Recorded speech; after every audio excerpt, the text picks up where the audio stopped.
स्वामी, हुआ मृत्यु की ओर अग्रसर, बन कर के शिव पथगामी। जब तक मोक्ष नगर ना आए, मुझे मार्ग का व्यय देना, देना बुद्धि समाधि साधना, काया में कितना रहना। अहिंसा परमो धर्म की, परम पूज्य आचार्य भगवंत गुरुदेव श्री विद्यासागर जी मुनि महाराज की, समस्त मुनि संघ की।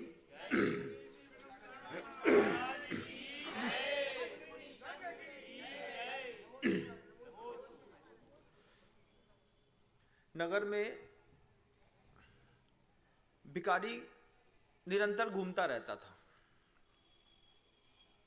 बार बार तेज आवाज में चिल्लाता, 2 रोटी दे दो, एक खाऊंगा एक फेंकूंगा। हेकड़ी भी बड़ी जबरदस्त थी उसकी। ऐसा नहीं कि सीधा सीधा मांग ले कि भैया भूख लगी है, भोजन दे दो, रोटी दे दो। ऐसा वो बोलता नहीं था, बोलता ही था, उसका तरीका था अपना कहने का, 2 रोटी दे दो, एक खाऊंगा एक फेंक दूंगा। लोग उसकी आवाज को सुनते और बहुत गर्व के साथ भीख मांगता था। कभी कभार आपने ऐसे कुछ भिखारियों को अपने जिंदगी में भी देखा हो कि भीख मांगते वक्त भी उनकी ऐठन बड़ी जबरदस्त रहती है। ए सेठ, पैसा देता क्या? दे रहा तो ठीक, नहीं तो निकल यहां से, भग, दूसरे के यहां चले जाएंगे। ऐसे लोगों को भीख देने में आदमी 1000 बार सोचता, बार बार चिंतन करता कि गरीब भी है लेकिन शब्दों की हेकड़ी नहीं गई। मांग तो भीख रहा है लेकिन बड़े ताव के साथ मांग रहा है। वो भिखारी भी ऐसा था बंधुओं, बार बार कभी पैसा नहीं मांगा उसने, पैसा चाहिए, नहीं चाहिए पैसा, 2 रोटी दे दो, एक खाऊंगा एक फेंकूंगा। और उसको पर्याप्त रोटियां मिलती। एक घर से जाता तो 2 लेता, दूसरी जगह से जाता फिर 2 लेता, झोले में धरता चला जाता। अब ऐसे कई दिन निकल गए।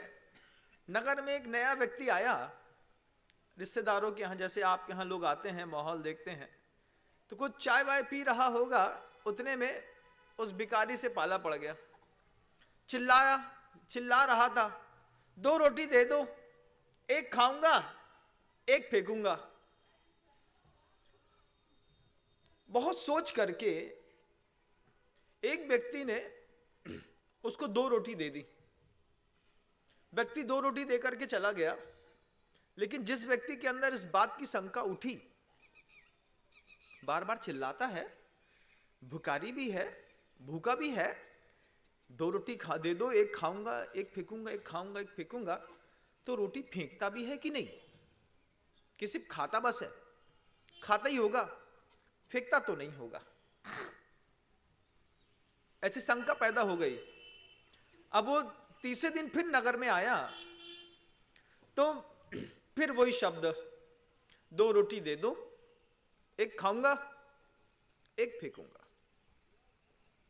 2 रोटी जैसी मिली तो वो आदमी जैसी 2 रोटी जेब में आई और पलट करके जंगल की ओर निकल लिया।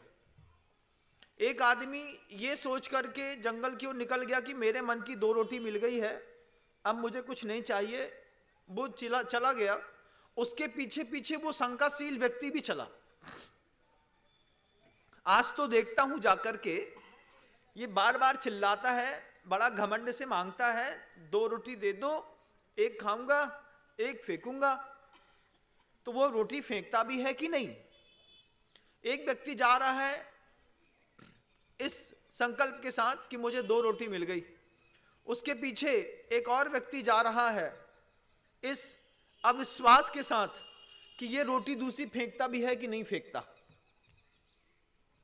उसके पीछे एक व्यक्ति और जा रहा है। वो ये देखने जा रहा है कि जिसको अविश्वास है ये व्यक्ति वहां तक जाकर के उसको देखता भी है कि नहीं। 3 लोग एक के पीछे एक चल रहे हैं। आपको मेरी बात समझ में आ रही है? हाँ, थोड़ा भी ध्यान इधर से उधर हुआ और सूत इधर से उधर खो जाते हैं। ध्यान से सुनिए। वैसे ही जैसे ही बिल्कुल बियाबान जंगल में तालाब के किनारे जाकर के वो भिखारी बैठा और बैठने के साथ एक व्यक्ति आया। उसको भी अपेक्षा थी कि यहां पर बैठ करके कोई मुझे कुछ देता है, और उसने प्रेम से एक रोटी सामने वाले को दे दी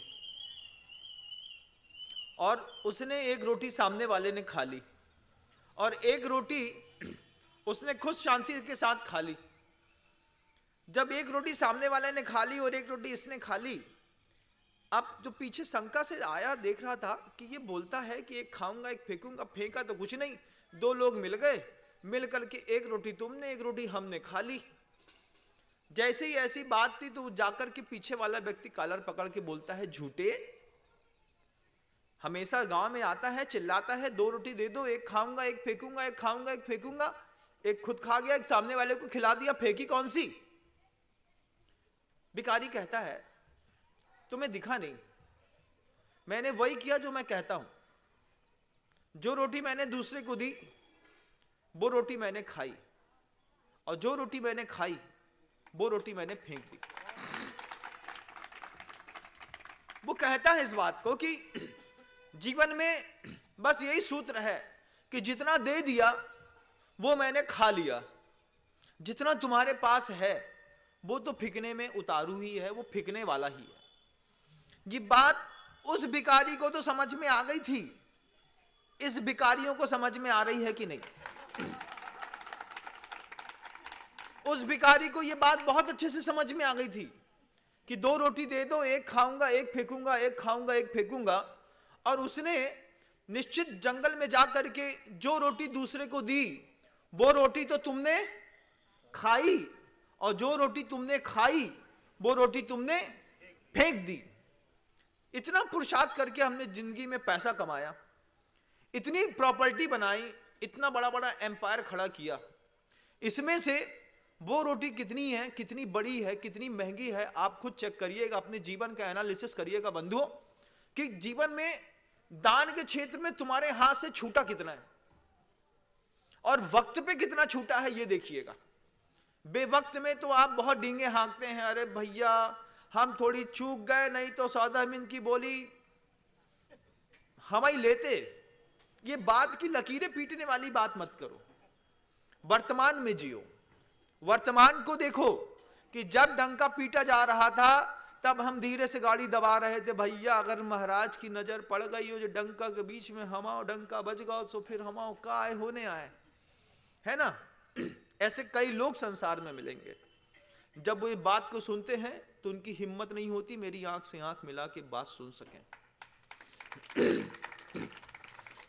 होते हैं ऐसे लोग, एक रोटी दे दो, 2 रोटी दे दो, एक खाऊंगा एक फेंक दूंगा।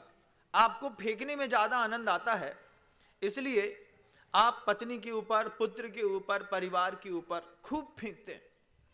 खाने में आनंद नहीं आता है, तब जाकर के अगर खाने में आनंद आ रहा होता तो यहां पे बहुत कुछ हमारे आने से पहले समृद्ध हुआ होता। यहीं पे हमारे आने के बाद समृद्धि आ रही, इसका मतलब है कि तुमने हमारे आने के बाद ये कहानी सीखी है कि खाने वाली रोटी फेंक रही थी और फेंकने वाली रोटी खा रही थी। और जिन्होंने सीख लिया है वे बहुत अच्छे हैं, आते हैं हमारे पास चुपचाप कमरे के अंदर बैठते हैं, बोले महाराज मेरा क्या योगदान है मुझे बता दीजिए, मुझे कौन सी भूमिका का निर्वहन करना है मुझे बता दीजिए। महाराज मेरी छोटे पंखों से चिड़िया आती है, कहती क्या मेरे पंखों से आग बुझेगी? बुझेगी तो 4 बूंद मेरी भी डाल दीजिए। मैं सबका आवाहन करता रहता हूं, कमरे में देखता रहता हूं, लोग आते रहते हैं, अपने अपने हिस्से की रोटी मेरे कमरे में फेंक करके चुपचाप चले जाते हैं। मैं समझ जाता हूं ये रोटियां तो इनने खा ली हैं, अब जो ये घर के अंदर बैठ करके रोटियां तुम लोग थालियों में भर भर के खा रहे हो बंधुओं, वो तो फिकने में ही जा रही है।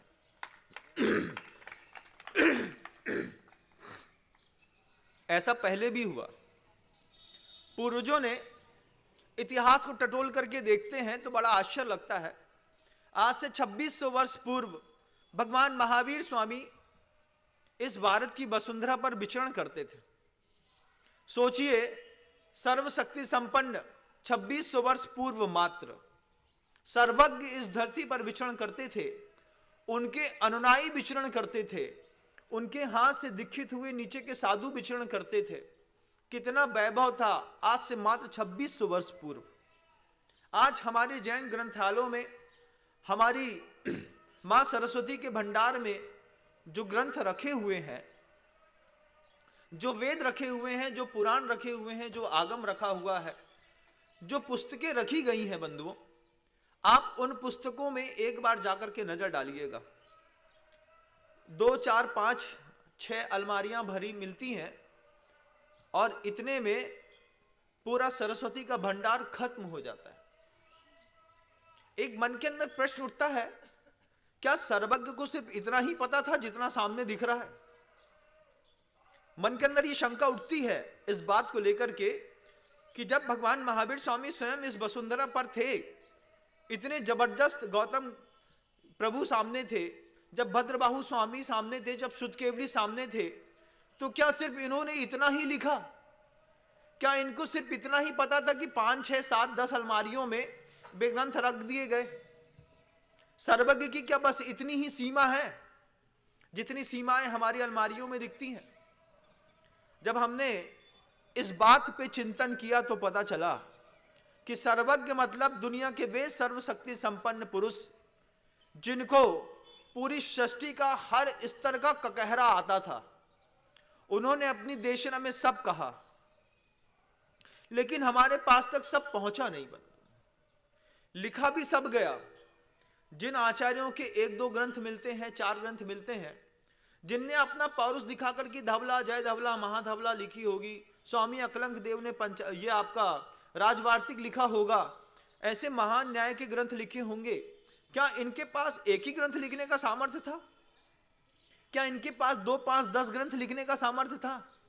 नहीं बंधु, इन्होंने हजारों की संख्या में ग्रंथ लिखे।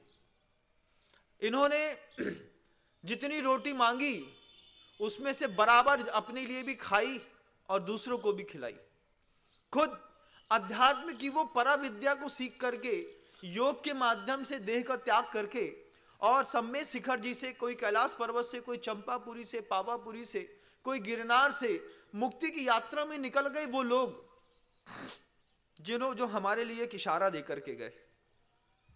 वो इशारा हमारे ग्रंथालयों में रखा रहता है, लेकिन गिनती करते हैं तो 400, 500, 700, 800 पुस्तकें अधिकतम निकलेंगी, 1000 पुस्तकें। इसके बाद पुस्तकों की संख्या खत्म हो जाती है। किसी ने पूछ बैठा, बस इतना ही ज्ञान था क्या सर्वज्ञ का? इतना तो नहीं था। फिर कितना था? बोले इतना था बंधुओं, 2600 वर्ष पहले सर्वज्ञ की देशना से निश्चित होकर के आचार्यों ने 24 घंटे कलम चलाई। रत्नों की मणियां रहती थी, प्रकाश काम करता था। अपनी साधना और आवश्यक से जब भी फुर्सत मिलती थी, निरंतर आचार्यों की देशना को ग्रंथों में, ताड़पत्रों में गुंफित करते रहते थे।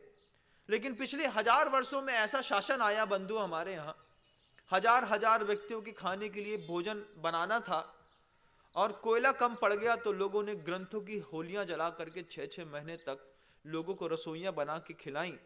तब जाकर के हम बहुत ज्यादा अधूरे हो गए। इस बात को दर्द होना चाहिए अंदर, इस बात का अंदर दर्द होना चाहिए कि खाना पकाने के लिए कोयला चाहिए था। उन्होंने आचार्यों के द्वारा लिखी वाणियों को, ग्रंथों को आग में, भट्टी में झोंक दिया। खीर पकाना है, मालपुआ पकाने हैं, रोटियां पकानी है, दाल पकानी है, उबालनी है। ग्रंथों की, कागज की कितनी सामर्थ्य होगी बंधुओं, लेकिन सोचिए कि ग्रंथ कितनी मात्रा में होंगे कि 1000 व्यक्ति का भोज रोज पकाते थे और 6-6 महीने तक होलियां जली उन ग्रंथों की। लोगों ने पेट भरा लेकिन उसको पढ़ करके अपना आत्म विकास नहीं कर पाए। कितना अत्याचार हुआ। व्यक्ति को मारने पर तो दूसरा व्यक्ति खड़ा किया जा सकता है, लेकिन एक संस्कृति को मारने पर दूसरी संस्कृति खड़ी नहीं करी जा सकती। संस्कृति को मारना बड़ा दुर्लभ हो गया। फिर जो ग्रंथ हमारे हाथ में आए, जितनी चीजें बच गईं, जो मंदिरों में रुकी मिल गई, जिसको आधी दीमक खा गई थी, आधी कुछ और खा गए थे, कुछ हमारा पुण्य का भी योग था, हमारा भी कुछ ऐसा पल्ले का पुण्य था कि ग्रंथों में जो गुंफित होकर के आया वो भी हमारे लिए कम नहीं था, उसकी भी हमने बहुत कीमत समझी। बार बार सोचते रहे, अगर आचार्यों ने सिर्फ अपने लिए रोटियां मांगी होती और सिर्फ अपने लिए खा के निकल गए होते तो सोचिए षष्ठी पर आज धर्म नाम की कोई चीज न बची होती। लेकिन आचार्यों ने बराबर वो काम किया, 2 रोटी दे दो, एक खाऊंगा एक फेंकूंगा। गौतम प्रभु ने भी भगवान महावीर से यही शब्द बोले होंगे कि कुछ ऐसा दे दो कि मेरे जीवन के भी काम आ जाए और मैं किसी को दे दूं तो उसके जीवन में भी काम आ जाए। आपके पास तक वो प्रवाह बना रहा 2600 वर्ष से। तो अपने पूर्वजों की स्मृतियों को याद करो, पता चलता है कि पूर्वज कितने जमदार और जोरदार थे कि उन्होंने गिरनार के ऊपर जाकर के मंदिर बनाया होगा। हमारे ही पूर्वज तो होंगे जिन्होंने सम्मेद शिखर जी के ऊपर इतनी बड़ी सीमेंट की बोरियां और पत्थर ले जाकर के भगवान पार्श्वनाथ का ठोस मंदिर बना दिया। उसकी बाउंड्री देख करके सोचते हैं कि अपने शरीर का वजन चढ़ाने पर इतनी मेहनत लगती है बंधुओं कि लकड़ी का सहारा लेना पड़ता है। उन बुजुर्गों को क्या हौसला होगा कि उस स्थान तक पत्थर लेकर के गए, नीचे से उस स्थान तक ऊपर तक सीमेंट लेकर के गए, लोहा लेकर के गए, पाषाण लेकर के गए। आस्था कितनी बलवती और जोरदार थी हमारे बुजुर्गों की, हमारे पूर्वजों की, कि वहां तक ले जा करके हमने पारसनाथ की टोंग बनाई, जहां तक देखने पर आदमी कांप जाता है, बोलता है भगवान आप तुम्हारे पास तक नहीं आ रहे। वहां तक वो सीमेंट लेकर के चंदा प्रभु की टोंग बना करके आए हैं। हम उन लोगों के वंशज हैं। हमारी शक्ति और सामर्थ्य कितनी जबरदस्त है कि आप कुंडलपुर का मंदिर देखिए कि लोगों को लगता था कि न बन पाएगा भगवान, मिट्टी का ही ठीक है, लेकिन गुरुदेव का ऐसा अविश्वसनीय आशीर्वाद था पूरी समाज के ऊपर कि 400 करोड़ का मंदिर देखते देखते सामने खड़ा हो गया। ये क्या है? ये पूर्वजों का गौरव है बंधुओं। उन्होंने खूब रोटियां बनाई, खूब खाई, लोगों को खिलाने के लिए भी प्रयास किया, लेकिन उनकी गौरव गाथा गाने से हम गौरववान हो नहीं जाएंगे। हम अपने पूर्वजों के नाम की बलदियत जोड़ने के साथ कि हमारे पिताजी के, दादाजी के, पापा जी जो थे वो फलानी जगह रहते थे तो तब उन्होंने रथ चलवाए थे तो हमारा नाम सेठ पड़ गया, हमारा नाम सिंघई पड़ गया, हम सवाई सिंघई हो गए, हम डेढ़िया हो गए, हम सेठ हो गए, हम श्रीमन सेठ हो गए। ये बुजुर्गों की उपाधियां थी, अपने सामने से निकाल दो। अपना नाम सीधा सीधा रखो, राजेंद्र कुमार जैन, मनोज कुमार जैन, सुरेश कुमार जैन। डेढ़िया सिंघई, सवाई सिंघई की इज्जत तो तुमने 2 कौड़ी की नहीं करी। क्या नहीं करी महाराज? बिल्कुल भी नहीं करी। नाम के आगे डेढ़िया लगवा दिया। कैसे बनते डेढ़िया पता? पहले तो सामान्य व्यक्ति रहता है, बिल्कुल राजेंद्र कुमार जैन नाम रहता है, किसी गुरु का संयोग पाकर के अपनी सामर्थ्य खर्चा करके जब पहली बार रथ चलवाता है तो समाज उसको पूरा व्यय खर्च करने पर सिंघई की पदवी देती है कि आज से जे सिंघई कहाने का इनने एक रथ चलवा दो। फिर पीढ़ियां बदलती हैं, उनके पुरुषार्थ करते हैं, पैसा कमाते हैं, दोबारा ऐसा कोई माहौल बनता है, एक नई वेदी फिर बनाते हैं, भगवान फिर स्थापित करते हैं, फिर हल्ला करते हैं इस बात का कि वेदी हमारी है, भगवान हमारे हैं, पूरा रथ चलाने का सौभाग्य हम प्राप्त करेंगे, जितना खर्चा होगा हम देंगे। फिर समाज फिर उनकी जय जयकार करती है कि पूर्वजों के नाम की लाज रखी। उन्होंने तो अपने आप को सिंघई करके गए थे, जो सवायो निकलो तीको नाम सवाई सिंघई रख दो, तब जाकर के सवाई सिंघई नाम रखा बंधुओं। उसके बाद वे सवाए से डेढ़ निकल गया आदमी कि बोले हमारे पिताजी ने, दादाजी ने एक रथ चलाया था, हमारे बाप ने 2 रथ चलाए, हमारी सामर्थ्य हमारे पिताजी से और ज्यादा निकली है, हम 3 रथ चलाएंगे और अपने पैसे से चलाएंगे, समाज का 1 रुपया नहीं लेंगे, जीवनार भी हम देंगे, मूर्ति भी हम रखेंगे, वेदी भी हम रखेंगे, मंदिर भी हम बनाएंगे, खिलाएंगे भी हम, खर्चा भी हम करेंगे। क्यों? अपने पुण्य में भरोसा। 1 रोटी खाऊंगा, 1 फेंकूंगा। खाने वाली रोटी बहुत बड़ी होनी चाहिए और फेंकने वाली रोटी बहुत छोटी। यहां पर फेंकने वाली रोटी बहुत बड़ी है बंधुओं, खाने वाली रोटी बहुत छोटी है। खाने के टाइम पे फुल्की खाएंगे महाराज और फेंकने के नाम टाइम पे बड़ा तंदूरी पराठा ले आओ, जितना मोटा है अंदर। क्या भोजनशाला कितनी अच्छी है, पंचकाना की प्रसिद्धि इस बात से है। अरे तुम्हारी दान देने की शक्ति कितनी अच्छी है, पंचकाना की प्रसिद्धि तो इस बात से। भोजनशाला में भोजन अच्छा बने या ना बने, ये बात की बात है। पंचकाना में हम धोती दुपट्टा थोड़ा कम मद्दा भी पहन ले तो भी चल जाएगा, लेकिन हमारे दान का दिया गया डंका पूरे भारत में अगर न बजा तो पंचकाना करना बेकार हो जाता है। क्यों? क्योंकि सामर्थ्य तो थी, लेकिन हमको दान देने वाली रोटी में मजा नहीं आ रहा था, खाने वाली रोटी में मजा आ रहा था। एक रोटी, दो रोटी दे दो, एक फेंकूंगा एक खाऊंगा। तो फिर आपको कौन सी रोटी पसंद आ गई है भैया? कुछ लोग तो बहुत 30 मार खा निकले। वे हमारे प्रवचन से पहले ही समझ गए थे कि भैया खावे वाली रोटी छोटी रखने हैं और फेंकने वाली रोटी बड़ी रखने हैं। वे करोड़ों में पहुंच गए हमारे उपदेश से पहले ही। हमने कही आचार्य से ये क्या है, अभी तो हमने उपदेश भी नहीं दिया है और ये व्यक्ति दान देने में उतारू है। हमारे उपदेश देने के बाद दान देगा तो हमको भी आनंद आएगा। लेकिन वे कुछ और ही लोग होते हैं जो डेढ़िया होते हैं। वे अपने दादा से, वे अपने पिता से कुछ अलग काम करते हैं, जब जाकर के डेढ़िया बनते, उसके बाद और ऊंची छलांग लगाता तब सेठ बनता, फिर आदमी जाकर के लास्ट में श्रीमंत सेठ बनता है। और उसके बाद भामाशाह बनने के लिए तो अशोक जी पाटनी जैसा पुण्य चाहिए। सोचिए बंधुओं, बस फिर ये भी सोचिए कि आचार्यों ने क्या किया। अपनी बात भी करिए, गुरुओं की बात भी करिए, गुरुओं के बारे में भी सोचिए और अपने बारे में भी सोचिए कि आचार्य क्या करके गए, हमारे पूर्वज क्या करके गए, हमारे यही 4-5 पुरखों पहले लोगों ने किस तरीके का धार्मिक इतिहास लिखा था।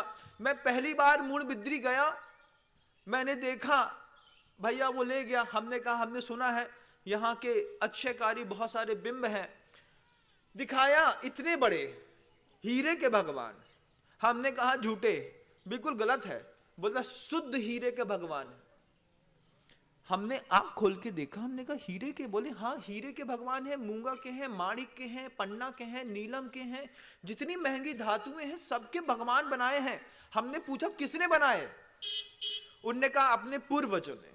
ये नहीं कहा कि हमारे पूर्वजों ने, मिलके कहा अपने पूर्वजों ने।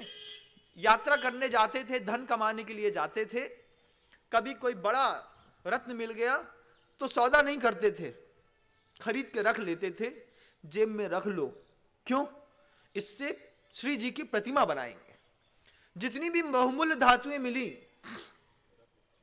पूरा व्यवसाय किया, बड़ी बड़ी चीजों का, दाल मोट से लेकर के हीरे मोती पन्ना माणिक बेचा। लेकिन इतना बड़ा हीरा दिखाई दिया, अगर मान लो कि इसमें से प्रतिमा बनाई जा सकती है, तो उन्होंने कभी उसका सौदा नहीं किया, उठा करके ला करके मंदिर में प्रतिमा बना करके छोड़ के चले गए। आज वो स्वर्ग में होंगे जो हमारे ऐसे पूर्वज होंगे। आज हम उनकी कलाकृतियां देखने बस जाते हैं तो दिल गौरव से भर जाता है। लेकिन इस तरह भी क्षोभ होता है कि जब 1000 व्यक्ति का भोजन कराने के लिए हमारे ग्रंथों की आहुतियां जलाई गई, क्या होगा सोचो। 1000 आदमी को खाना खिलाना हो, 6 महीने 8 महीने साल भर तक कोयला नहीं मिल रहा है, तो ऐसे शासक हुए इस धरती पर बंधुओं, जिन्होंने कहा कि कोयला नहीं मिल रहा है, शासन नहीं मिल रहा है, कोई बात नहीं, इन मंदिरों से ग्रंथों को निकालो, उसको जलाओ, लेकिन हमको भोजन खिलाओ। और उनने ऐसा किया। 6-6 महीने तक ग्रंथों की होलियां जली बंधुओं। हाथ में आई गिनी चुनी चीजें, बहुत छोटी सी बातें, बहुत कम। सिंधु था भगवान महावीर स्वामी के पास, सिंधु था भगवान गौतम गणधर के पास, सिंधु था आचार्य भद्रबाहु स्वामी के पास जो श्रुत केवली थे, जिसमें 112 करोड़ पद उनको मुंह जबानी याद थे, जिसमें एक पद में 16 अरब 34 करोड़ 87 लाख 787 अक्षर होते हैं। ये हमारे पूर्वजों का इतिहास है बंधुओं। एक पद में 16 अरब 34 करोड़ 87 लाख 787 अक्षर, ऐसे 112 करोड़ से ऊपर पद, उसमें से हर पद मुंह जबानी याद होने वाले पूर्वज थे हमारे। आज हम थोड़ा बहुत हिसाब किताब में चूक जाते हैं तो 25,000 की बोली सीधे 15,000 पे आ जाती है। हमने 15 ही बोले थे भैया, नहीं 25 बोले थे, नहीं 15 बोले थे। अरे कुछ लोग ऐसे होते हैं, तेरे मुंह से 25 निकल गया तो 25 ले ले, भले हमने 15 बोले थे। इतना विश्वास रहता है लोगों में। और उन दानवीरताओं के, उन दानवीर सेठों की दम पर हमने आज भी, गुरुदेव को आप देखिएगा, वे दानवीर भामाशाह लोग होते हैं कि महाराज की धरती पे पहली बार गए होंगे, बहुत ज्यादा संयोजना नहीं लगी, 5-7 लोगों ने मिलकर के 4 सहस्त्रकूट जिनालय भी बना दिए और समूषण का इतना बड़ा मंदिर भी बना दिया। बोले महाराज पूरी दुनिया से क्या बोलना, जब प्रकृति और परमात्मा ने इतना दिया है, भरसक दिया है, हम दम लगा के काम करेंगे और वहां पे बना देंगे। आज 25 से ज्यादा सहस्त्रकूट जिनालय गुरुदेव ने आप लोगों के लिए बनवाए। महाराज सहस्त्रकूट जिनालय के लिए क्या अपेक्षा थी? वो अपेक्षा थी गुरुदेव की कि एक एक सहस्त्रकूट जिनालय में 1008 जिनबिंब रखे जाने हैं। हर आदमी मंदिर नहीं बना सकता, हर आदमी भगवान की पूजन प्रक्षाल रोज नहीं कर सकता, आपकी 1000 मजबूरियां होंगी। तब गुरुदेव का यह विकल्प आया कि दुनिया में कोई भी जैन पैदा हुआ है, अगर जैन कुल में पैदा है, कोई अजैन भी पैदा होकर के अगर जिनबिंब की स्थापना करना चाहता है तो वो क्या करेगा, कैसे अपने पुण्य का उपार्जन करेगा? तो उसके लिए गुरुदेव ने विकल्प रखा कि अगर मध्य प्रदेश में हो तो खजुराहो में, छतरपुर में, कुंडलपुर में अपना पैसा लगा करके और पर्याय छोड़ करके जाने से पहले अपने धन का उपयोग कर लेना। लोगों ने क्या शानदार तरीके से किया कि एक भी सहस्त्रकूट जिनालय में एक भी जिनबिंब के लिए स्थान रिक्त ना बचा। कुंडलपुर का अभी जब पंचकर्म किया बंधुओं, आप आश्चर्य मानेंगे कि 2.5 लाख 3 लाख रुपए की वो प्रतिमाएं थी। अंत में लोग सहस्त्रकूट जिनालय में प्रतिमा रखने के लिए बोलते थे, हमसे आप 11 कलश की राशि ले लीजिए, लेकिन यहां पर हमारी एक प्रतिमा रख दीजिए। और आचार्य सिंह जी ने कई बार, मतलब लोगों ने गुरुदेव से यह भी कहा कि गुरुदेव इतने सारे लोग प्रतिमा का दान स्थापित करने के लिए यहां पे भाव बना करके आ रहे हैं, आप चाहें तो एक सहस्त्रकूट जिनालय और बनाया जा सकता है। गुरुदेव ने कहा, बड़े बाबा के सामने सिर्फ एक सहस्त्रकूट का संकल्प था, तुम लोभ दिलाओगे भी तो बड़े बाबा की भूमि अब उसको स्वीकार नहीं करेगी। ऐसे सैकड़ों लोगों को वहां से वापस करना पड़ा। यह भी एक शैली है, यह भी हमारे यहाँ के धर्म ध्यान करने की एक कला है, एक ताकत है बंधु। आपके अंदर की भी ताकत है, आप भी अपनी ताकत क्षमता से ज्यादा कर रहे हैं, लेकिन अभी कुछ लोग क्षमता छुपा भी रहे हैं। कुछ लोग ऐसा सोच रहे हैं कि हमको तो नहीं करना है, कुछ भी नहीं करना है, कोई बात नहीं, लेकिन पर्याय का कुछ भरोसा नहीं है बंदा। गर्भ कल्याणक आते आते पता नहीं किसका मोक्ष कल्याणक हो जाए। हो जाता है, कई बार हो जाता है, कई बार परिस्थितियां बदल जाती हैं। बोले महाराज हमने तो सुना था कि कल गर्भ कल्याणक है और आज इनके तो 2.5 कुंटल लकड़ी और जय जिनेन्द्र और क्या क्या आप लोग बोलते हैं वो हो गया। उसके पहले अपने भावों को संभालो थोड़ा सा, और अभी जरूरत है।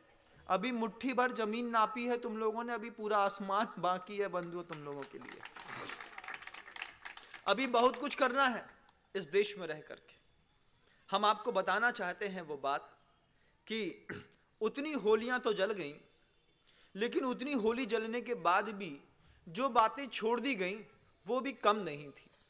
आचार्यों ने अपने ग्रंथों में लिखा, 2 प्रकार का अज्ञान होता है। कितने प्रकार का? वैसे तो अज्ञान 5 प्रकार का है। मति ज्ञानावरण है, शुद्ध ज्ञानावरण है, अवधि ज्ञानावरण है, केवल ज्ञानावरण है। वे आवरणी कर्म जो 5 ज्ञान के साथ जुड़े हैं वे अलग बातें हैं। इस सृष्टि पर 2 प्रकार की अज्ञान प्रसिद्ध हैं। एक अज्ञान वो है जो अज्ञान होने के बावजूद आपको भगवान के पास लेकर के आता है। अज्ञान है लेकिन उस अज्ञान के साथ हम भगवान के पास चले जाते हैं। एक अज्ञान वो है जो आपको नरक लेकर के जाता है। 2 प्रकार का अज्ञान। आपके पास कौन सा अज्ञान है आप देखिए। अज्ञान क्या था? वो इंद्रभूति गौतम गणधर के पास जो था, जब वो इंद्रभूति की पर्याय में थे, वो उनके पास अज्ञान था। षडंग का ज्ञान होने के बावजूद भी सम्यक दर्शन नहीं था। अज्ञान ने उनको उठा करके भगवान महावीर के सामने ले जाकर के खड़ा कर दिया। दीक्षित हो गए और जैन धर्म की पताका ऐसी चलाई, ऐसी उठाई कि आज हर जैन व्यक्ति उस ब्राह्मण का आज भी ऋणी है। क्यों ऋणी है? गौतम गणधर, भगवान महावीर स्वामी के 11 गणधर बंधुओं, जन्म से न क्षत्रिय थे न जैन थे, शुद्ध ब्राह्मण थे, शुद्ध ब्राह्मण। और उनकी अगर कृपा न हुई होती तो आज जिन धर्म की यहां पर पताका न फहरी होती। उनकी कृपा का ऐसा जबरदस्त प्रभाव था कि उन्होंने जाकर के महावीर के सामने खड़े होकर के कहा, भगवान दीक्षा देही। जब दीक्षा मांगी और अपने अज्ञान को उनके ज्ञान के साथ समाहित करके स्वयं ज्ञानवान बने। कैसा वो अज्ञान होगा बंधुओं जीवन का कि अज्ञान भक्ति मिश्रित था, अहंकार मिश्रित भी था, लेकिन उस अज्ञान ने किसी व्यक्ति को भगवान के समक्ष ले जाकर के खड़ा कर दिया। और एक अज्ञान कैसा था? एक अज्ञान ऐसा था कि मंदिर से निकाल करके आदमी को मदिरालय पहुंचा दिया। ऐसे अज्ञानी आज भी आपको दिखेंगे जो अपनी मां को मंदिर तक छोड़ने तो आते हैं, लेकिन गुटखा खाने के बहाने वो बाहर की पान के ठेले में खड़े रहते हैं, अंदर मंदिर तक नहीं जाते। ऐसे आपने देखे होंगे लोग, कई लोग देखे होंगे। वे राम मंदिर चले जाएं, चाहे कृष्ण मंदिर चले जाएं, चाहे किसी भी मंदिर में चले जाएं, उनका रिलीजियस स्टेटस बस इतना ही है कि अरे वो मेरी माँ है, वो मंदिर वंदिर बहुत ज्यादा करती रहती है, इसलिए उसको मंदिर छोड़ने आया था। यार एक काम करो, एक गुटखा लगा दो। क्या यह कैसा ज्ञान है कि दरवाजे तक आकर के तुम्हारे पाप करने तुमको मंदिर के अंदर प्रवेश न दिलाया, लौटा करके वहां चले गए। ऐसे ही लोगों के घर में जो कभी मंदिर नहीं जाते, ऐसे लोग जिन्होंने कभी देव की आराधना नहीं की, देव की पूजा नहीं की, किसी विधि विधान को विधि सम्मत सार्थक नहीं किया, कभी गुरुओं को आहार दान नहीं दिया, कभी किसी साधु संगति में नहीं पड़े, कभी किसी साधु के साथ धूप ठंडी गर्मी बरसात नहीं झेली और चुपचाप अपने घर में कंफर्ट जोन में बैठे रहे। खोपड़ी वाले लोग हैं ऐसे, बिल्कुल कंफर्ट जोन का धर्म है उनका। वो क्या बोलते हैं, अरे तुम लोग जो है ना, ये जो क्वांटिटी प्रोडक्ट करते हो, इससे अच्छा तो मेरी क्वालिटी वाला धर्म है। उनको पंचकर्णक में जब भीड़ जुड़ती है और डस्ट उड़ती है तो उनको लगता है ये क्वांटिटी वाले धर्म बहुत अनहाइजेनिक है। तो फिर क्या करना है, हम हाइजीन धर्म करते हैं। हाइजीन धर्म क्या? कंफर्ट जोन में एसी में आराम से बैठा है खोपड़ी, अपने आप को समझता है अब मेरे जैसा धर्मात्मा कोई नहीं है। आलू की सब्जी पेट के अंदर डली है और उसके ऊपर शुद्धो हम तो हम निरंजनो हम ज्ञान स्वरूपो हम आत्म स्वरूपो हम, ऐसा पढ़ रहा है। ऐसा ये वाला धर्म 2 नंबर वाला नकली माल, चाइना मेड, नहीं चलेगा, बिल्कुल भी नहीं चलेगा। कौन वाला धर्म कि साधु की जैसी तपस्या करता है, महीने में 5 दिन का संकल्प है महाराज, आपके जैसी जीवनचर्या घर के अंदर करके देखेंगे।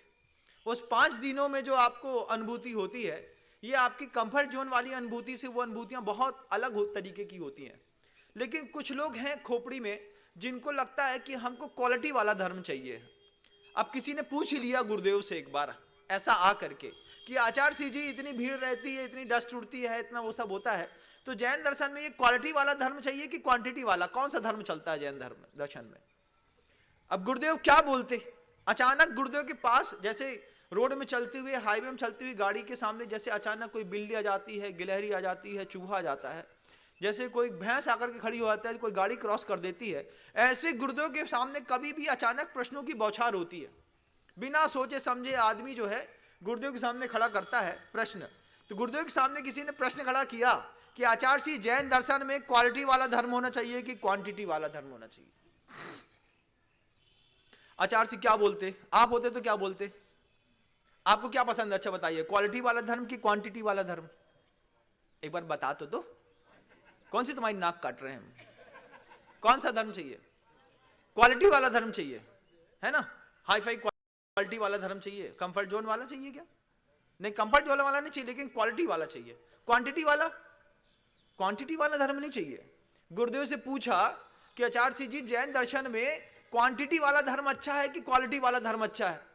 तो गुरुदेव कहते हैं कि दोनों धर्म की जरूरत है भैया, क्वालिटी वाले की भी, क्वांटिटी वाले भी। बोले आचार्य सिंह का उदाहरण देके बताइए। तो आचार्य सिंह जी शब्दों के बादशाह हैं। गुरु ज्ञान सागर जी महाराज ने शब्दों को इतना दिया है उनको, बोलते हैं अच्छा उदाहरण गिनना शुरू करो। चलो, पहला, माला फेरते हो तो नमोकार मंत्र क्वालिटी से बोलते हो कि क्वांटिटी से बोलते हो? बोलते पढ़ते हो तो क्वालिटी से, लेकिन क्वांटिटी उनकी गुरिये में रहती है कि नहीं रहती? 108 बार क्या हो गया? क्वालिटी वाला नमोकार मंत्र, लेकिन क्वांटिटी में। कितनी क्वांटिटी में? एक माला 108 की। इस 108 की माला में कितनी बार फेरते हो? हमारा 5 का नियम है, 10 का नियम है, 15 का नियम है, 25 का नियम है। तो अपने यहाँ कौन सा धर्म चलता है भैया? क्वांटिटी वाला कि क्वालिटी वाला? बोले दोनों वाला। बोथ चाहिए। जैसे बोथ पेपर देते हैं ना सीए में, दोनों ग्रुप के एक साथ, तो ये दोनों ग्रुप एक साथ चलता है भैया। क्वालिटी वाला भी धर्म चलता है, क्वांटिटी बेस्ड चलता है, कि हम क्वालिटी वाला धर्म क्वांटिटी बेस्ड करेंगे, कि कितनी क्वांटिटी में हमने क्वालिटी वाला धर्म किया। अब एक ही चीज से नहीं, दूसरी चीज से भी। बोले देखो, सम्यक दर्शन से मुक्ति होती है। दर्शन से मुक्ति होती कि नहीं होती? कि नहीं बोलो तो? दर्शन से मुक्ति होती है? दर्शन से मुक्ति नहीं होती बंधु, गलत फहमी है। जो लोग ये बोलते हैं दर्शन से मुक्ति होती है, गुरुदेव बोलते हैं दर्शन से मुक्ति नहीं होती। अच्छा, चारित्र से मुक्ति होती है? कुछ तो पढ़ा होगा, जानियो कैसे होती है? सम्यक दर्शन से होती है, ज्ञान से होती है, चारित्र से। कैसे मुक्ति होती है? तीनों से होती है। मूर्खों, न दर्शन से मुक्ति होती है, न ज्ञान से मुक्ति होती है, न चारित्र से मुक्ति होती है। ये तीन संख्या हो गई। ये क्या हो गया? क्वांटिटी। तीनों को मिला दो तो 3 की तिकड़ी बन गई। अब सोचते हैं दर्शन से मुक्ति होती है, ज्ञान से मुक्ति होती है, चारित्र से मुक्ति होती है। गुरुदेव बोलते हैं बिल्कुल गलत बात। न दर्शन से मुक्ति है, न ज्ञान से, न चारित्र से। अरे महाराज, अभी तक तो हमने यही सुना था कि दर्शन से, ज्ञान से, चारित्र से मुक्ति होती है। आचार्य जी बोलते हैं ये क्वांटिटी हो गई, अब इसमें क्वालिटी पहले, सबसे पहले जोड़ो, सम्यक शब्द लगाओ। सम्यक दर्शन, सम्यक ज्ञान और सम्यक चारित्र की त्रिवेणी प्राप्त करने पर मुक्ति होती है।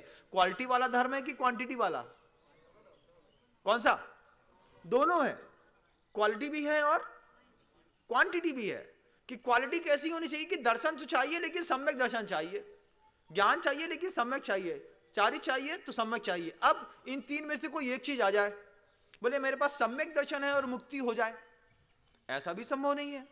अब वो जब भी व्याख्या करते हैं उल्टी खोपड़ी के लोग, बस एक ही बात करते हैं, अरे सम्यक दर्शन की तो बात ही नहीं कर रहे महाराज जी, ये कौन सी बात कर रहे हैं, ये फालतू की बातों में लगे हुए हैं। महाराज आत्मा की बात करो।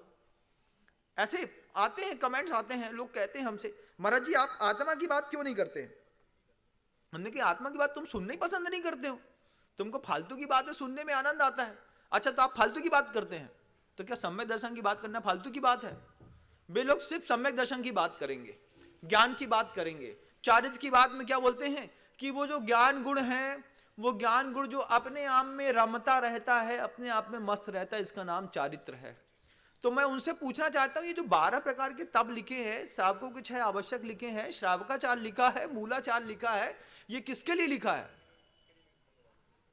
अगर सम्यक चारित्र का नाम आत्मा की ज्ञान गुण की पर्याय में रमने का नाम हो गया है, तो ये सम्यक चारित्र की जो क्रियाएं बाहर बताई थी, षटकर्माणि दिने दिने, दानम चेति, देव पूजा, गुरु उपासना, स्वाध्याय, संयम, तप, दानम चेति, गृहस्था नाम, षटकर्माणि दिने दिने, ये किसके लिए लिखा गया था भैया? आपके लिए लिखा गया था। लेकिन उनको पूजा करनी है हे बुद्धि से और भोजन करना है उपादेय बुद्धि से। अगर शाम को उनको रबड़ी नहीं मिली सो दिक्कत है, क्यों? और अगर मान लो उन्होंने मंदिर में दिया जला दिया सो दिक्कत है, क्यों? पूजा करो हे बुद्धि से और भोजन करो उपादेय बुद्धि से। तुम्हारे यहां पनीर का पराठा नहीं बनाया था इस बार, क्यों? पिछली बार तो बना था। अच्छा, ये पूछ रहे हो, ये नहीं पूछ रहे कि तुम्हारे चावल में इस बार आज केसर क्यों नहीं लगाई तुमने। वो केसर में तो माली ने जो रंग दिया बस उससे पूजा हो जाएगी। टोकता तक नहीं है आदमी उसको, माली को ये तक नहीं कहता कि भैया केसर डाला करो, ये हरसंगार के फूल से अच्छा नहीं लगता है। वो तो तुमने जो कर दिया सो ठीक है, हे बुद्धि वाला खेल है। यहाँ पे मंदिर में पूजा हे बुद्धि से, घर में भोजन उपादेय बुद्धि से। दाल ठंडी मिल गई, उसमें नमक नहीं डला, मान लीजिए चटनी नहीं मिली, कल का बासा पापड़ नहीं मिला, ऐसी आंख दिखाते हैं, क्यों? समझ में नहीं आता है। 25 साल हो गए साथ में रहते रहते। पत्नी भी बोलती है बाप रे, अभी देवता बन के आया था, अब कब बेंतर बन जाए कोई भरोसा नहीं है। चले भैया तू पकड़, लेकिन चिल्ला चोट मत मचा। मंदिर में भगवान की पूजा करके आता हुआ व्यक्ति घर के अंदर पुजारी, भक्त या देवता बन के आया, इस भ्रम में मत रहना। अगर उसकी परीक्षा करोगे तो पता चलेगा वो 1 मिनट में तमतमा जाता है। हा हा हा हा हा, क्यों, क्या किया तुमने मेरे साथ ऐसा किया, अब हम तुम्हारे साथ ऐसा करेंगे। मतलब पूरी कॉमेडी हो जाती है बंदो, कई बार तो होती है कि नहीं, बोलो तो थोड़ा सा हाथ ऐसा, नार तो हिलाओ, आचार्य जी कहते हैं ऐसी हिलाओ या ऐसी हिलाओ। कितने धर्मात्मा ऐसे हैं जो भोजन करेंगे तो नियम ले लेंगे, अब पत्नी से आज कुछ नहीं मांगेंगे, कितने लोग हैं ऐसे। समझ में आ जाएगी क्या, जब दाल ठंडी मिलेगी, रोटी ठंडी मिलेगी, दोबारा नहीं परसेगी, सब्जी नहीं देगी, नमक नहीं देगी, पापड़ नहीं देगी, तब समझ में आएगा कि भगवान महाराज सही कहते हैं, मेरे कितने पाप कर्म का उदय चल रहा है कि अगर मुख से बोल करके अपने पुण्य की उदीर्णा ना कराऊं तो ये मेरी पत्नी मेरी होकर के भी मुझे भरपेट भोजन नहीं देने वाली है। एक दिन संकल्प करके देख लेना, तुम्हारी जिंदगी में पाप फल रहा है कि पुण्य फल रहा है, सिर्फ भोजन में समझ में आ जाएगा। कैसे, बस एक टाइम का संकल्प करके देखो, इससे कुछ नहीं मांगता हूं, देखता हूं मेरा पेट मेरे हिसाब से भरता है कि नहीं भरता, तुम्हें समझ में आ जाएगा कि तुम कितने बड़े पापी हो, कितने बड़े धर्मात्मा हो। घर के अंदर ही टेस्टर लगा के देखना, कभी घर के अंदर ही समझ में आ जाएगा कितने बड़े पापी हैं, कितने बड़े धर्मात्मा हैं। गलत बोल दिया, सही बोल दिया। टेस्टर लगाओगे, कोशिश मत करियो, आधा लगाओगे और आधा छोड़ दोगे, हम जानते हैं तुम लोगों को बहुत अच्छे से। बोले महाराज 15 मिनट तक तो टेस्टर लगाए रहे, फिर समझ में आ गई पाप कर्म खूब उधेड़ना, तो हमने बोला ही दे भैया एक रोटी और दे दो। ऐसी ऐसी स्थिति है तुम लोगों की, संसार में रहने वालों की। लेकिन आचार्य बोलते हैं ऐसे में काम नहीं बनता। लेकिन जो ऐसे लोग होते हैं ना बंधुओं, सिर्फ सम्यक दर्शन के पीछे पड़ जाते हैं।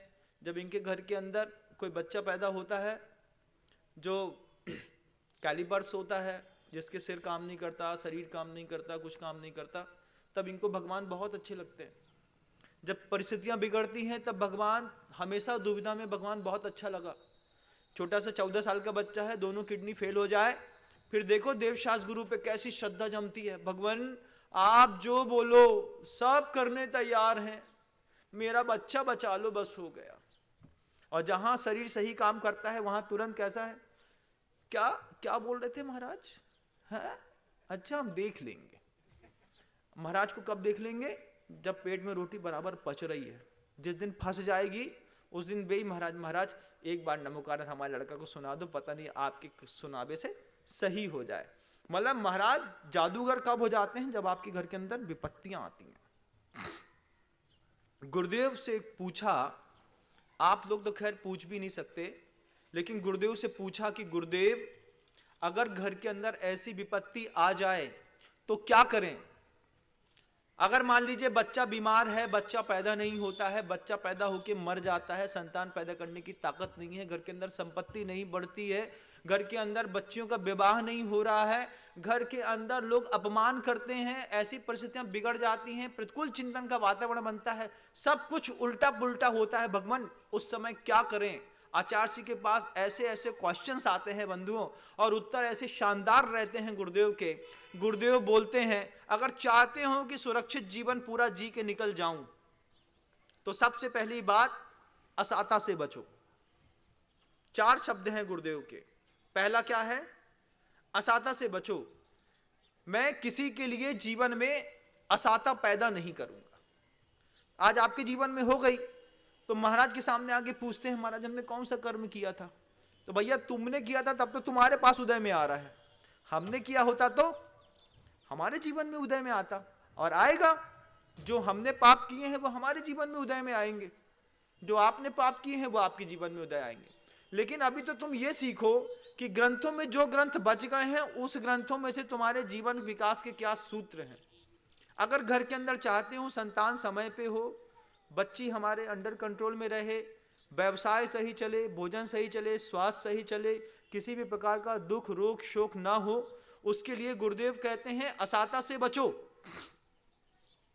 कैसी असाता से बचें, एक इंद्री से लेकर के संगी पंचेंद्री तक की आशा तना से बचो। क्या करें महाराज, नहाने गए खुला छोड़ के आ गए, अब वो बह रहा है, 1.5 घंटे बाद सो के उठे तब पता चला कि लॉन में पूरा पानी भर गया। अब इतने सारे एक इंद्री जितने भी जीव थे उसमें, उस जल में, वो आपके चक्कर में मृत्यु को प्राप्त होते रहे। हाँ महाराज, जितना करना, जितना आवश्यक है उतना कर लिया, चलो ठीक है कि तुम उसके बिना नहीं रह पा रहे हो, लेकिन असंतुलन से बचो बंधु, जल के असंतुलन से भी बचो। क्यों बचो? क्योंकि उसमें वो सिर्फ जल नहीं है, उस जल में जीव है, और वो जीव तुम्हारी थोड़ी सी अज्ञानता और थोड़ी सी लापरवाही के कारण जो है मृत्यु को निरंतर प्राप्त हो रहा है। अंश ने पानी में रॉड लगा दी और पानी गर्म कर दिया। थोड़ा सा काम था, माँ बहनें बहुत अच्छी होती हैं, कपड़े धोने वाले जो धुलने वाले कपड़े होते हैं उसी को बाल्टी में फंसा देती हैं। साड़ी फंसा दी, अपने कोई और वस्त्र फंसा दिए और उसी में पानी छाना, और फिर पानी छानने के बाद उस पानी की बाल्टी को लगाया, तब जाके काम बनता है। असाता अगर चाहते हो कि आपके जीवन में उदय में ना आए, तो आपका कर्तव्य है कि असाता से आप भी बचो। पृथ्वी की जल की असाता से बचो, वायु की असाता से बचो। ये गर्मी आ रही है, कुछ लोग ऐसे होते जाते ही साथ सबसे पहले बिजली की बोल्ट में हाथ जाता है। 5, 7, 8, 10 जितने बटन हैं, कूलर का, एसी का, फ्रिज का, टीवी का, सबका चालू कर दो। कितने तुम लोग सो रहे हो, अभी तक सो ही रहे हो, कुछ नहीं करते हो। सारी लाइटें जलाते हैं कुछ लोग जा करके, और जलाने के बाद भूल करके चले जाते हैं। अगर काम हो गया है उसको बंद कर दो। असाता से बचो, स्वयं के लिए भी और सामने वाले के लिए भी। अगर अपना जीवन सुरक्षित चाहते हो तो वायु का एक जीवों की असाता से बचो। अगर अपना जीवन सुरक्षित चाहते हो तो संगी पंचेंद्रिय जीव की असाता से भी बचो बंधुओं। उठा करके गेंद मारी और एक पत्थर उठाया, उठा करके फेंक दिया। अब पता नहीं कौन से संगी पंचेंद्रिय जीव के ऊपर वो पड़ा होगा। कोई मेढक मर गया अगर आपके फेंके उससे, कोई सांप के ऊपर लग गया, किसी जीव को लग गया, कुछ पता है क्या? इसको गुरुदेव कहते हैं अजीव कृत असंयम। बैठे हैं तो कुछ नहीं तो जमीनी खोदे जा रहे हैं। पैर जैसे वो खुरापात करता है ना, बैल भैंस करते हैं खुरापात, आप देखिएगा, वैसी बैल भैंस जैसी खुरापात हम कर रहे हैं। तो उससे क्या हो रहा है? अजीवकृत असंयम से भी आपके जीवन में बहुत ज्यादा असाता एकत्रित होती है। कर्म बांधते समय बड़ा मजा आता है। ठंडे पानी को गार्डन में फेंकते समय तो बहुत अच्छा लगता है बंधुओं, हाथ से पंप से दबा करके। लेकिन जब कर्म उदय में आते हैं तो फिर हम महाराज के पास जाकर के पूछते हैं बार बार कि महाराज हमारे घर में ऐसा क्यों हो रहा है, हमने कुछ गलत कर दिया है। अब हम बोलते हैं भैया केवल ही बता सकता है तुम्हारे पाप, तो हम तो बता नहीं सकते, क्योंकि हमारे सामने किए होते तो हम बताते। हमारे सामने तो कोई पाप ही नहीं किया, केवली के सामने हुआ है। केवली सिद्धालय में विराजमान है और तुम नीचे, और दिखता उनको सब है। अब केवली की बात हमसे पूछोगे तो कहां से बताएंगे? हम बताएंगे क्या? नहीं बताएंगे भैया। हम यहाँ की बात बताएंगे जो ग्रंथ की बात है, जो संत कह गए हैं ग्रंथ में वो बात, कि अगर अपने जीवन में चाहते हो कि सुखमय निकल जाए जिंदगी के 60 साल, 70 साल, 80 साल, तो किसी को दुख मत दो। संगी पंचेंद्री को भी दुख मत दो, एक इंद्री को भी दुख मत दो। गुरुदेव कहते हैं असमाधि से बचो। असमाधि से कैसे बचे? कि दूसरे के लिए ऐसी दुर्भावनाएं तैयार मत करो कि कोई तुम्हारे लिए मरने की भावना करे। विदेशों में, हिमालय पर्वतों में, तिब्बत में कल्चर है कि किसी पेड़ को सुखाना है मान लो, तो उसके सामने जाकर के सिर्फ दुर्भावनाएं दी जाती हैं, और दुर्भावनाओं के कारण बार बार निरंतर सुनते सुनते सुनते सुनते वो पेड़ अपने आप सूख करके बाहर हो जाता है। कुछ लोग ऐसे हैं जो पेड़ काटने वाली जो कौम होती है, लकड़हारे होते हैं जो जंगलों में रहते हैं, उनको मान लीजिए कोई बहुत मोटा पेड़ काटना है तो बार बार जा करके उसके सामने से गाली देकर के निकलते हैं, लात ठोकर के निकलते हैं, और धीरे धीरे धीरे उनकी भावनात्मक वाइब्रेशन इतनी भयंकर निकलती है कि पेड़ के पत्ते झड़ना शुरू हो जाते हैं समय में, फल विषाक्त हो जाते हैं, पहले धीरे से छोटे हो जाते हैं, एक दिन आता है कि वो पूरा पेड़ सूख करके नष्ट हो जाता है। बैड वाइब्रेशन हम कितना भेजते हैं एक दूसरे के प्रति, ये भी एक असमाधि का बहुत बड़ा कारण बनता है बंधु। और जब हमारे घर के अंदर कोई पागल बच्चा पैदा होता है, कोई दिमाग से आधा पैदा होता है, कोई आंख का ऐसा निकलता है, तब हमें बार बार सोचना पड़ता है कि इसने ऐसा क्या किया है। आचार्य बोलते हैं ये मत करो, ये पर्याय सही है ना, अगली पर्याय सही मिलेगी, ऐसा मत करो। क्या नहीं करो? अवर्णवाद से बचो। तीसरी बात गुरुदेव कहते हैं वो अवर्णवाद क्या है? झूठा आरोप प्रत्यारोप करना बंद कर दो। लेकिन हमको झूठा आरोप प्रत्यारोप करने में बड़ा आनंद आता है। जब भी हम जाकर के बैठते हैं कभी भी किसी के यहां, भैया हमने सुना है, अब फिर सुना है पूरी रामायण कहां कह दोगे, और फिर बाद में क्या कह दोगे? हम नाम नहीं बताएंगे, बस बाकी हमने सुना है। ये अवर्णवाद जो है आपके मुख में अगली बार जबान भी नहीं पैदा होने देगा। मान के चलिएगा। कुछ लोगों की ऐसी भाषा शैली होती है, आ जाएंगे, बैठेंगे, पूरी राम कहानी कहेंगे। अरे यार क्यों क्यों भाई कौशल, क्या चल रहा है? हाँ ऐसा, हाँ पिताजी आइए, बढ़िया सब अच्छा चल रहा है। हमने सुना है भाई कि अब देखो तुम बुरा नहीं मानना तो हम बात कहें, क्षमा करो पहले से, हाँ पहले हम माफी मांग ले रहे हैं इसे। भैया बोलो ही मत ऐसी बात। जिस बात को बोलने से पहले तुम क्षमा मांग रहे हो, उस बात को अपने मुख के अंदर रखो तो ही अच्छी है, क्योंकि तुम्हारी उस क्षमा वाली बात में किसी का अवर्णवाद निश्चित रूप से छुपा है। जो व्यक्ति सबसे पहले यह कहता हो तुम बुरा ना मानो तो एक बात कहे, उसके मुंह में बोलो तुम बात ही मत कहो, पहले से उसका मुंह बंद कर दो। याद देखो, नहीं कहेंगे ना तो फिर कहीं बाद में तुम हमें जो मत बोलोगे तुमने हमें बताई नहीं। कक्का तुम मत बताओ, अभी तक हमने जीवन में कोई गलत नहीं किया है, हमारे साथ कोई गलत नहीं होगा। हमने अगर गलत किया है तो हमको खुद ही पता है कि हमने कहां पे गलत किया है, वहां पे गलत होकर के सामने आएगा। लेकिन कुछ लोग ऐसे हैं, नाम तो नहीं बताएंगे लेकिन हम बता देते हैं, तुम्हारे बारे में ऐसी चर्चा हो रही थी। अब एक छोटा सा कनखुजूर जैसा कीड़ा जो है ना, कान में छोड़ करके आदमी निकल लिया। अब वो बेचारा व्यक्ति घुन रहा है, सतना वाली बाई ने हमारे लाने ऐसो बोली थी, जबलपुर वाली ऐसी बोल रही है, और जा मौरानीपुर वाली तो बिल्कुल नहीं छोड़े हमें, जब देखो तब ही हमें काटत रहे थे। अब बेचारी परेशान, रोटी हमारी, भोजन हमारा, पति हमारा, व्यवसाय हमारा, लेकिन शब्द तुम्हारे। इस तरीके का कान में जो जहर उंगलते हैं, फिर उनके कान में बाद में मशीन लगती है। बोले काय दादा सुनाई दे रहा हो? का बोल रहे बेटा, हमें सोई नहीं सुनाई दे। क्या नहीं दे दादा? क्योंकि तुमने कभी किसी के कान में जहर उंगला था। आज तुम्हारी इंद्रियां काम करना धीरे धीरे धीरे धीरे बंद कर रही हैं। अंत में गुरुदेव कहते हैं, अंतिम एक शब्द का और ध्यान रखो, अगर जीवन में सुख से जीना चाहते हो तो अहंकार से भी बचो। अहंकार से कैसे बचो भैया? अभी देखो तुम लोग अभी हंसने लगोगे, हम थोड़ा सा बोलेंगे तो भी हंसोगे, बोले हाँ महाराज ये ठीक कही, 100 धर्मेंद्र की बोली ले लई तो फूल के गुप्पा मत हो जाइयो। कितने लोग हंस रहे? वो तो हमने पहले से बैन लगा दी, ये से तुम लोग नहीं हंस रहे, नहीं तो हंसते। लेकिन फिर भी कहते हैं कि अगर बहुत लंबा चौड़ा दान दे भी दिया है तो भगवान से प्रार्थना करो कि भगवान ये हमारी सामर्थ्य से अभी हमने बहुत कम दिया है, अगली बार कोई ऐसा मौका मिले कि चक्रवर्ती जैसे संपदा छोड़ करके जाता है, ऐसे मैं अपनी संपदा छोड़ करके यहां से जाऊं। अहंकार से भी बचो बंधुओं।